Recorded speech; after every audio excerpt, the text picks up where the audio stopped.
ये गलत किया है। रही बात रोटी पर रोटी रख के खाने वाली बात, तो हम रोटी पर रोटी रख के खाने की नौबत नहीं आने देंगे। क्यों? हम पूड़ी बना लेंगे, रोटी नहीं बनाएंगे, पूड़ी बनवाएंगे, पूड़ी बना लेंगे, मालपुआ बना लेंगे, तस्मै बना लेंगे, और उससे भी अच्छा लिट्टी बाटी बना लेंगे, और एक शेर के एक ही टिक्कर बना लेंगे। रोटी पर रोटी रखने की स्थिति नहीं, नौबत नहीं आने देंगे। हाँ, लेकिन आपने हमारे साधु के कर्मकांड को समझा नहीं, श्राप दिया। इसलिए मैं भी श्राप दे रहा हूं कि आपका जन्म निज जाति में हो, और निज जाति में होने के बाद फिर आपका उद्धार हमारे जैसे वेशधारी कोई साधु ही आपको करेगा। तो त्यागी बाबा के श्राप से लक्ष्मी जी श्री सबरी जी के रूप में आई है। सबरी जी का जन्म हुआ, बड़ी हुई। जब इनके जाति बिरादरी में विवाह की तैयारी हुई तो इनके पिताजी ने, भाई ने सैकड़ों वन पशु को ला करके बांध दिया। सबरी जी ने अपनी माँ से पूछा, माँ क्या बात है? अच्छा, तब बच्चे को, बालक को, बालिका को शादी के लिए उनको पूछा नहीं जाता था और उनको बताना कोई आवश्यक नहीं होता था। तो सबरी ने माँ से पूछा, क्या बात है, इन पशुओं क्यों बांधा गया है? तो माँ ने सरल भाव से कहा, बेटी तुम्हारी शादी होगी, तुम्हारा विवाह कराना है, तो बारातियों के खाने के लिए इन वन पशुओं को पकड़ के बांधा गया है। सबरी जी का हृदय बड़ा दुखी हुआ। दयालु हृदय है, संत हृदय उनका है।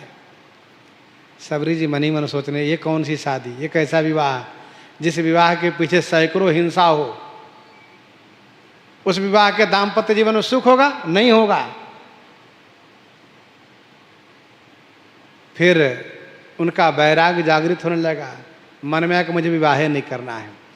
फिर मध्य रात्रि आई, सबरी जी ने चाकू लिया और लेकर के सभी बंधे हुए पशु की डोरी को काट दिया।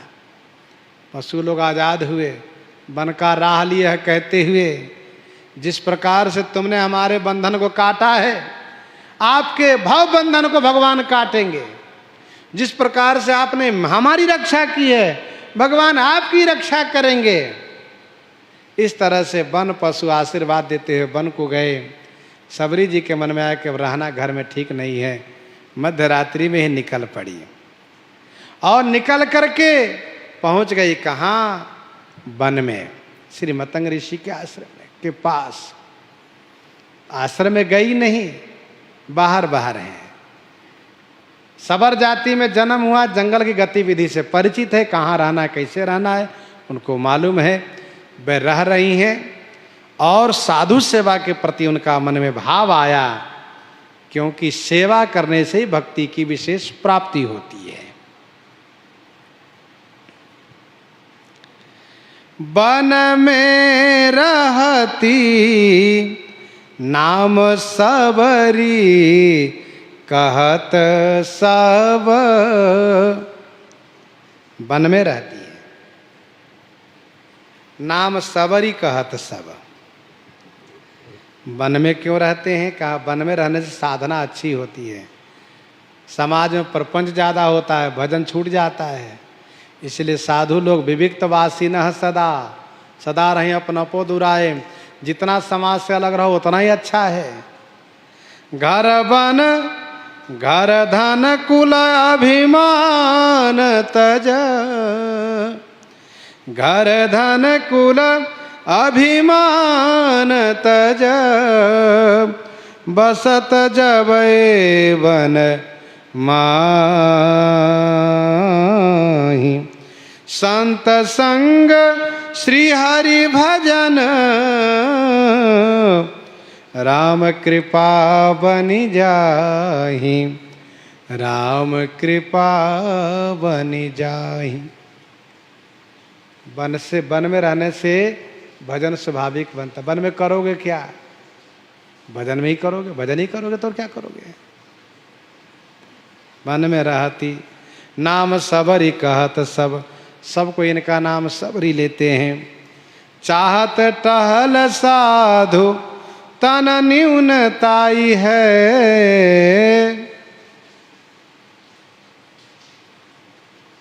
शरीर की न्यूनता से सेवा कैसे ये सोचती हैं। देखो वन में खटका से मुक्त रहते हैं।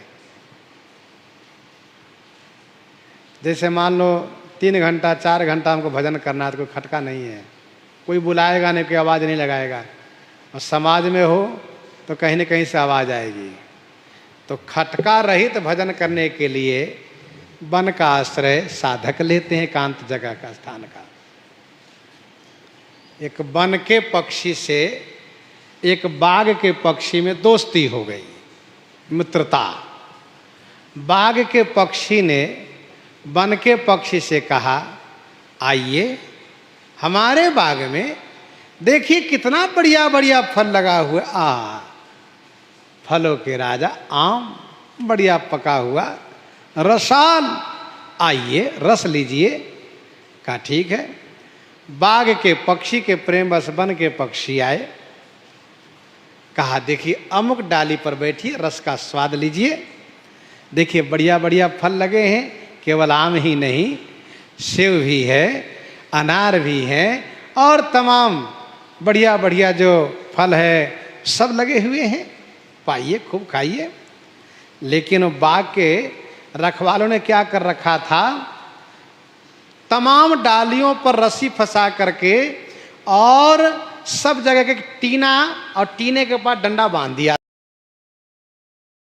था। थोड़ी थोड़ी देर पर वो एक रस्सी खींचता था तो खींचने पर वो डंडा खट से टीना में लगे और टीने से आवाज हो, खट खट आवाज, टन टन आवाज हो। तो बाघ के पक्षी को तो अभ्यास है, उनको मालूम है कि रोज बजता रहता है, उन्हें फल खाते रहते हैं।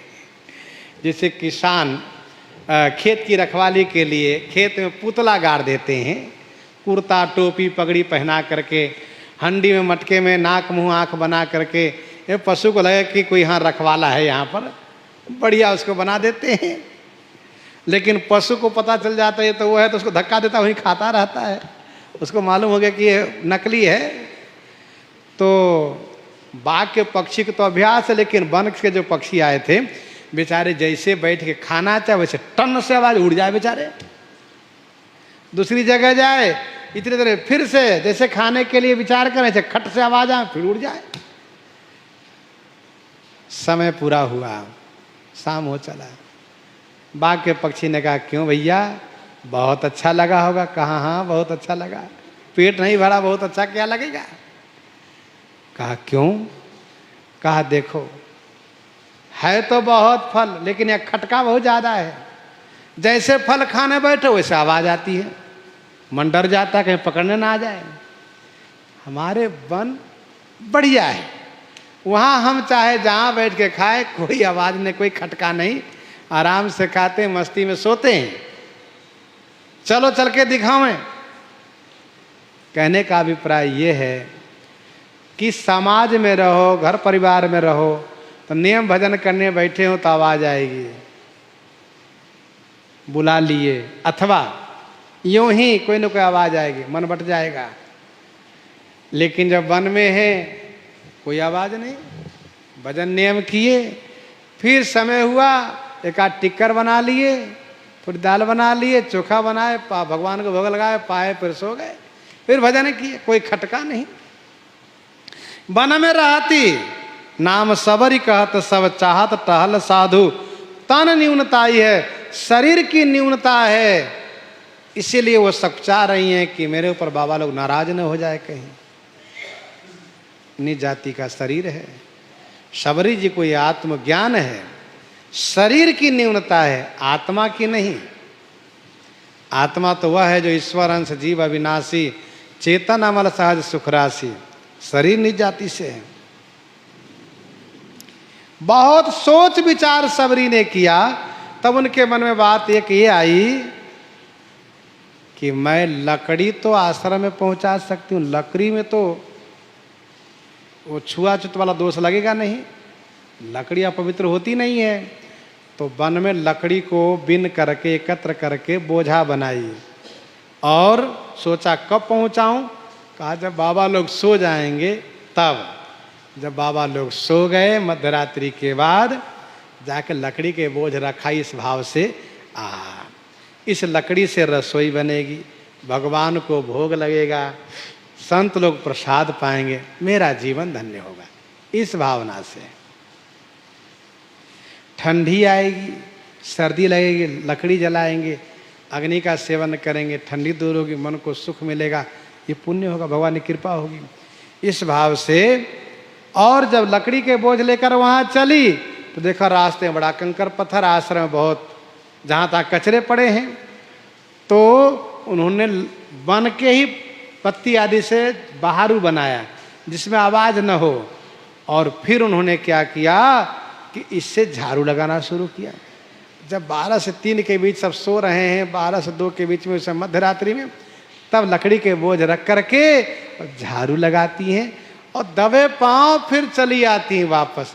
मन को बड़ा संतोष हुआ, सेवा बढ़िया मिल गई।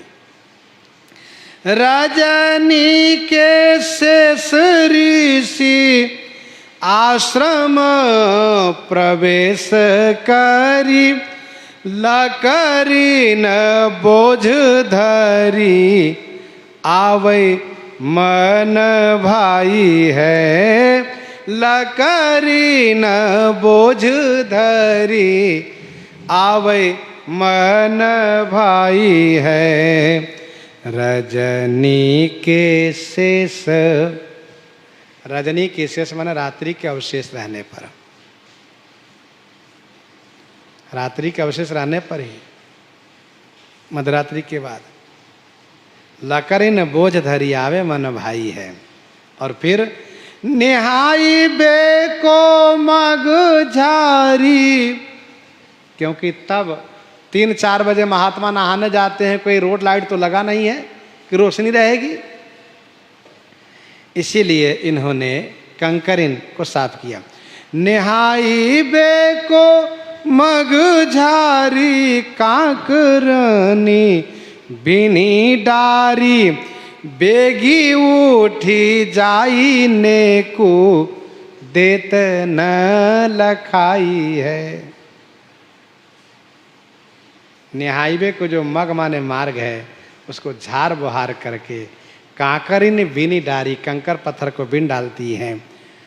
कोई देखता नहीं है, कोई देखता नहीं, महात्मा कहा नहीं, बेगी उठी जाई, शीघ्र जल्दी उठ जाती हैं, संध्या काल जल्दी सो जाती हैं, मध्यरात्रि को तो जग जाती हैं और सेवा में लग जाती हैं।